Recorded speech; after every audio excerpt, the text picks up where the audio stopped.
time to call in. Welcome to the SFL Postgame Show. Final scores tonight. Sioux Falls tops Dallas 25-17. Houston beats Queen City 48-38 in a wacky one there in Texas. And Louisville holds on against the pesky Sharks 34-31. The line is open. 210-473-8428. And our first caller comes from 828. You're on the SFL Postgame Show. It's Alan Drum, offensive coordinator for the Houston Hyenas. And a much happier sounding Alan Drum tonight. Exactly. Defense, they forced 7 interceptions. San Antonio, I'd like to give him the game ball. He deserves it tremendously. We still have a couple issues. We kind of gave some points off the board and let Queen City in it in the third quarter. But overall, it's finally a monkey off the back reaching game. And I'm glad, because J.D. Lawson, Queen City cost him his undefeated season last season. And this is a revenge game for all of us because, most of the Houston Hyenas staff from last year, lost to the championship, and this was a revenge game for us, and we're glad to come out with a win. It's kind of wild. I think Garcia actually threw 8 interceptions, which I don't know if ever has happened in SFL history, and he was also sacked 3 times. What's bizarre about that is that the championship game was all about Daniel Garcia and how he just picked apart and carved everything out. What was the biggest difference tonight with your defense compared to maybe that championship game? And there's 2 words to describe that. Greg Morris. Greg Morris is the one that came up with the defensive plan and let us have our offensive scores, and our defense held on, and we put a good game plan together, and where we were able to come up with 48 points, and thanks to Greg Morris, we won the game over that. You're a guy that likes to run. You want to get Darnell Black involved. He had a great night, but your passing game tonight, Steve Abuaji had some interceptions, yes, but he also threw a lot of really good balls down the field, and Houston had over 220 yards of both rushing and passing offense. You got to love that. Exactly. But next week, this victory is going to be short-lived. We got my old arch rivals, the Baltimore Crabs. That's another revenge game for me because J.D. Lawson had his hopes for a championship evaporated. So these next 2 games are kind of revenge games for my player and personal. But, last week, Baltimore had their share of interceptions, so hopefully we can look up game plan and put a good game plan together and try to work out the interceptions. We're trying to limit our playbook, and we're trying to get it limited so we would not throw that many interceptions. So hopefully we can iron out the kinks and take down Baltimore and come back in the playoff hunt. Since cross-conference started, the North Division is 0-6. Can you believe that? Amazing. Hopefully it's 0-7 next week.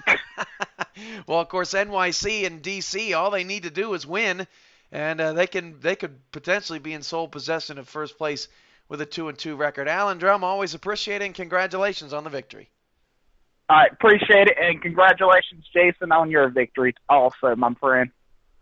All right, that was Alan Drum, offensive coordinator of the Houston Hyenas, and he had a big night tonight along with Houston, a 48-38 victory as Houston actually gets revenge on Queen City in the rematch of the championship game. Santa Fe would like to get revenge on the DC Dragons in their rematch of the Season 5 championship game. That comes your way tomorrow night. Open line to win. Well, no, I can't say that now. 717, you're on the SFL Postgame Show. You got Doug Boas. Doug, I don't know how to describe the first half tonight. Flat, maybe, because in the second half, the Sharks were fantastic. Yeah, we still can't put together 4 quarters. It's been the case all season.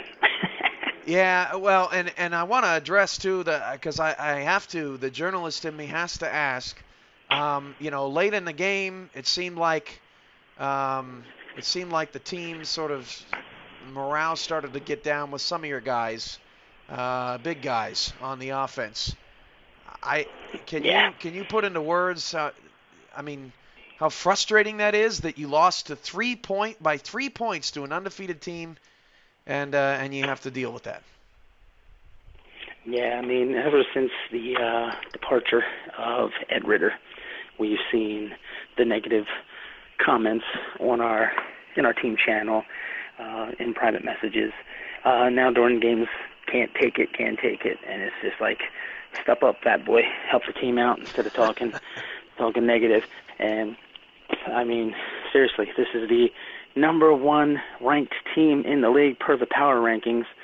And no one thought we had a chance to even win this game, let alone be in it. I will take it, as I am still fiddling through the defensive playbook, trying to learn this thing overnight. So when I go up against a team like the Louisville Wolfpack and Overstreet and those guys who I feel are the number 1-2 team in this league, bar none, and lose by 3, that's a semi-victory for me. Especially down 17-0 at the break, it would have been easy for the Sharks to just fold up shop. But Louisville, arguably, they're a very good offensive team, yes, but their efficiency tonight was off the charts, and sometimes you just have to tip your hat to them, don't you? Yeah, I think Louisville was completely flawless tonight. I mean, it was the most complete offense I think they've run all year. And as you said, down 17-0. We could have just folded up shop, but unlike others, I don't quit. Yeah, Sioux Falls gets the victory tonight. I know you're up a creek in the division, and I'm sure you'll be rooting against your Western Division opponents whenever you can moving forward. But there's still a lot of season left to be played, and for you guys, it certainly has to be, back to the drawing board and trying to prepare for next week against Cleveland, who's also, really in need or focused on getting a victory and to stop losing these close games. You and Cleveland share the same sort of storyline. Yeah, most definitely. And this not only is this 2 teams in need of a win, this is going to be a major family feud. I mean, major. You got the son over there, Stevie T. Diggs, who's my son's godfather. So, yeah, it's going to be quite interesting. But we plan on going into that game and punching them both in the mouth.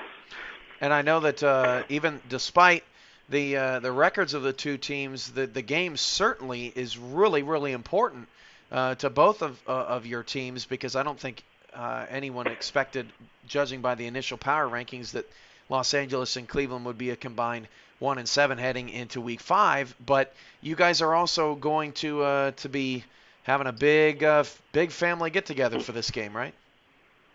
Indeed we are. Everybody's going to get together for this one. I'm sure the wings are going to be flying, and they're going to be flying more than Stevie wishes, because that combined 1-7 record will be 2-8, obviously, no matter what happens, but both wins will be in the Sharks category, as I will take the time now to go Joe Namath on you and predict we will win. I guarantee it.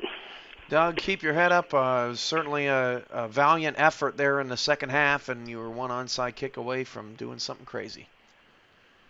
Yeah, like I said, semi-victory. We're still learning. We'll take it.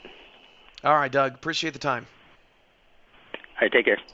That was Doug Boas, owner of the Los Angeles Sharks. Open line now, 210-473-8428. Sharks fall to 1-3, but erase a 17-0 deficit nearly, thanks to the surge from Parkey Chol in the second half and the LA offense. They put up 31 points in the second half, but still come up a little short. A little bit more of a high-scoring affair tonight in Houston and Los Angeles, but Sioux Falls and Dallas's defense really stepped up to the challenge. 6:05, you're on the SFL Postgame Show. Hey, Cam, you got Jason. Hey, Jason, please describe to me I felt it too. I felt it too in the press box when I was calling the game, and Coakley makes that interception and that stadium shook. That was incredible. I thought the interception that Osaka did earlier this year was was pretty good, but that was that probably topped that. That was amazing. I think Dallas reached scoring position 3 times in the fourth quarter. It may have been 4, and came away with nothing. I know that a lot has been talked about your offense so far this year, but maybe it's time the defense starts getting some recognition, wouldn't you say? Yeah, absolutely. I mean, Dallas is an incredible team, and their setup is so unique. And like, you can have a bunch of stud linebackers, but it doesn't mean anything if they're going to spread you out the whole time. I don't know. Mike Doss was making himself pretty comfortable on the bench today because he's the third linebacker, and we were stuck in 3-2 a lot, but we knew that was going to happen because that's what happened to the Pride also. But they just saw blood in the water, especially after Cannon went down, and our defense was so good and just hung in there and made plays when we needed them to. It was perfect. You get 3 of 4 games at home. You take care of business. Liberty Park is now, 2 games rather. Liberty Park is now 2-0 this season, 2 wins on the main network. But now you go to the road. Queen City was the only other team so far to have a 3-game road trip, and I believe only one other team, Tallahassee, does later in the season. But they just went 0-3 on the road. And have really struggled away from home. Now you get to do the same, and you start with Carolina next week. But how daunting of a task is it to have taken care of business through the first 4 weeks, but now understand that you've got a lot of hills to climb. Yeah, it's just with every passing game, it's like the pressure just builds. There's no release in sight, and especially when you got a team like Carolina coming up, and records aside, that's not a defense that you want to be messing around with, and Johnny English as well. I wasn't too intimidated by Mike Davis coming into this game. I was worried about all those weapons that Rocco had to throw to, but with Carolina coming into town, you just can't ignore that guy because he was pretty much MVP last season.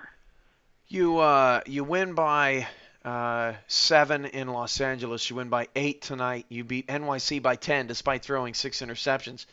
That's what this league comes down to, isn't it? Just pulling out the close games and moving on. Yeah. I don't.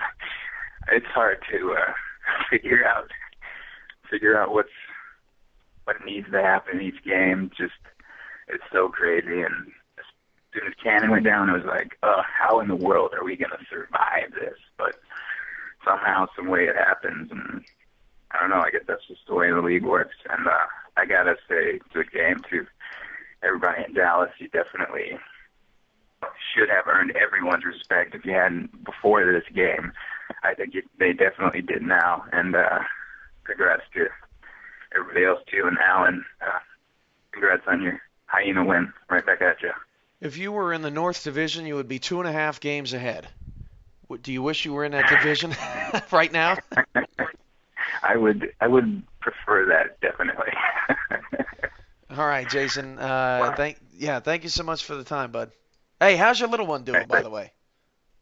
Doing good. Trying to keep him contained now. So how old is he? That's another challenge. He'll be 1 year September 15th. And I'm trying to remember, when you first joined the SFL, was he born yet? I don't know. I don't. Probably not initially, but so yeah, I guess. It was probably right around that time. I don't know. My brain's still in a whirlwind, so I'm just trying to make it out of tonight alive. I call that an SFL baby. You know, Kyle Walsh's little one when he first got involved with my project, his little one was, 1 or 2, and now she's like in 2nd grade, and it's just crazy how time flies. But I hope you all are doing well, and congrats on the 4-0 start. Appreciate it. Jason McGee, owner of the Sioux Falls Sparrows. Always good to talk with him. Open line now, 210-473-8428. We've heard from the Houston offensive coordinator, Alan Drum. Eric Vinson tried to call in earlier. Try again, bud. Keep trying because we got to do one phone call at a time.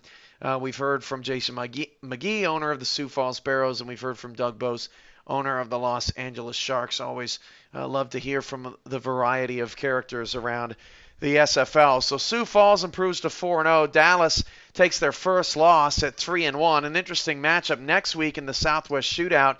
Dallas takes on Oklahoma City. The Renegades are 2-1. They take on the Sailors tomorrow night. What a game that would be if those two teams were 3-1 heading into Week 5. 9:01, you're on the SFL Postgame Show. Hey, this is Eric Vinson. Hey, Mr. Vinson, how you doing, sir? Great. How you doing? I'm good.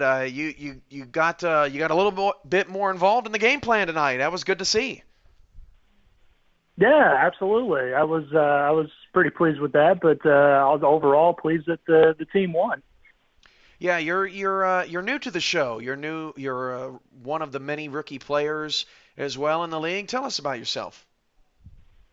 I'm located in sunny Orlando, Florida. I'm 27 years old, and I'm just hanging out, and I work at a hotel full time, so I work overnight, so it's very hard for me to catch a lot of the games. But I'm trying really hard to get more involved and see everything that's out there. I'm loving it so far.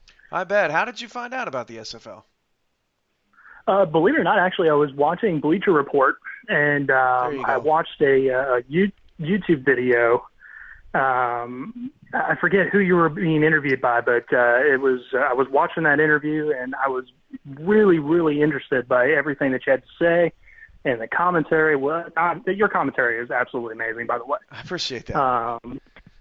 I was just blown away by by what I saw in the video, so I decided to look up the website, and here I am now talking to you. Well, good stuff. Houston gets their first win tonight. It was some tough sledding early on in the season, and Houston's sort of kind of doing a reverse. Last year they got off to such a hot start, and then they sort of faltered down the stretch before they picked it back up in the postseason. They start slow this year, but now appear to be picking it back up.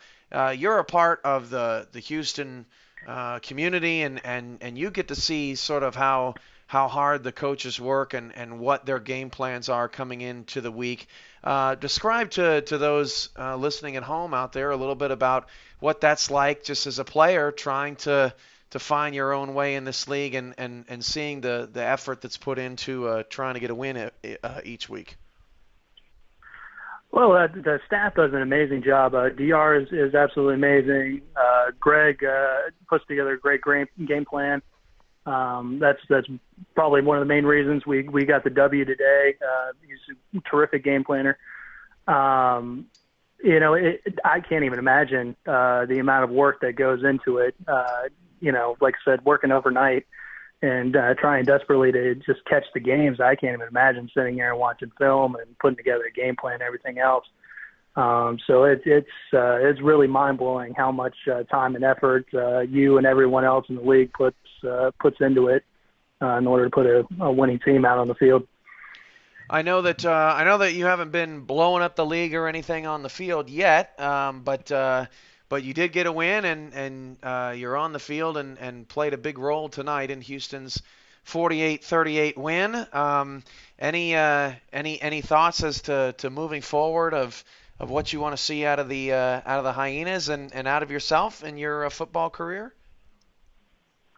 I'm really pleased with the running game. Darnell touched the rock like it's nobody's business. Get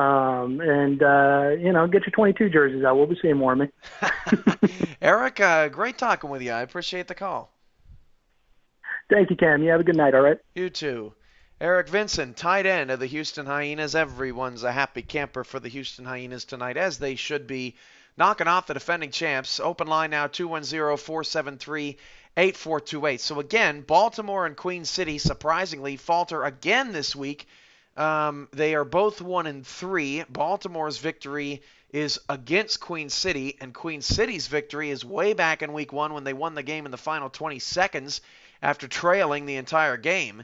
Wins do not come easy in the SFL. There's no doubt about that. Houston improves to 1-3. They're chasing Tallahassee, who is 2-2. The Skyhawks also get their first win this week. They are 1-3.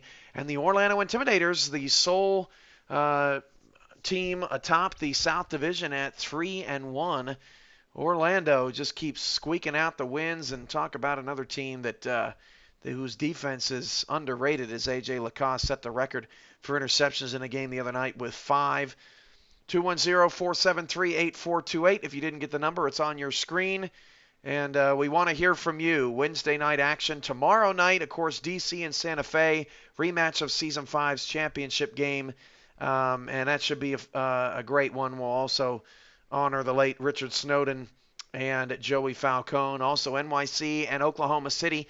That game is a big deal. The Renegades want to keep ahead of the Minneapolis Maulers in the division, and the NYC Sailors have a pretty decent shot of getting first place in the North Division, which I don't think many people would have told you that was in the cards heading into Week 4, especially with the defending champs and DC expected to have a bounce-back year, and Baltimore doing their thing. They've never missed the playoffs. Very interesting how things are shaking out. And while I'm waiting on our next caller, I also want to preview a little bit of Week 5 and what we've got going on in Week 5 of the SFL schedule as cross-conference rolls on. Sunday night is a big game. The main game is Los Angeles and Cleveland. Those two teams are desperate for a win, and without a victory in that game, it sort of is a must-win for both of these teams from where they sit in their divisions, because they play in some pretty tough divisions with some undefeated ball clubs. Houston at Baltimore is also Sunday night next week. Louisville at Orlando, 4-0 against 3-1 there, as Orlando tries to slow down the Wolfpack. Wednesday, August 31st, NYC at Santa Fe. Minneapolis at Queen City. Sioux Falls at Carolina. For the time being, NYC and Santa Fe is still the main game for Week 5 on Wednesday night. Then Thursday, September 1st, is the Southwest Shootout. Dallas takes on Oklahoma City, and the DC Dragons will be at the Tallahassee Pride. Pride trying to stop a 2-game skid, and the Dragons hoping that they can enter that game also at 2-2 with an upset of the Gorillas. Last call for calls tonight on the SFL postgame show, 210-473-8428. Sioux Falls beats Dallas 25-17. Houston gets their first win of the year, 48-38 over Queen City. And Louisville tops the Sharks 34-31. 6 games in the books in Week 4. All games have been decided by 10 points or less, as the competition is fierce. Daniel Garcia, 8 interceptions tonight. That is so brutal. And you thought the 6 for Mike Dazzo Sunday night was bad. Some of these quarterbacks are having career low nights in the quarterback rating department. It's brutal. Yet Louisville and Los Angeles, no turnovers, I believe, in that game. And then Sioux Falls and Dallas. Sioux Falls made a few interceptions key down the stretch, but Dallas played a pretty strong offensive game there. Sioux Falls turned the ball over just one time after 6 picks the previous week against NYC. Sioux Falls goes 4-0, Houston 1-3, Louisville 4-0. And this concludes the SFL postgame show. We'll see you tomorrow night. Don't worry, we'll have plenty of other content for you, and you won't want to miss it. Santa Fe, DC, reminisce the greatest SFL game in our history, the rematch tomorrow night, Gorillas and Dragons. I'm your play-by-play commentator and SFL Commissioner Cameron Irvine. Of course, we appreciate all of your support always, and it was a great night of SFL action. We will catch you all later tomorrow night, same time, same place. Good night, everybody.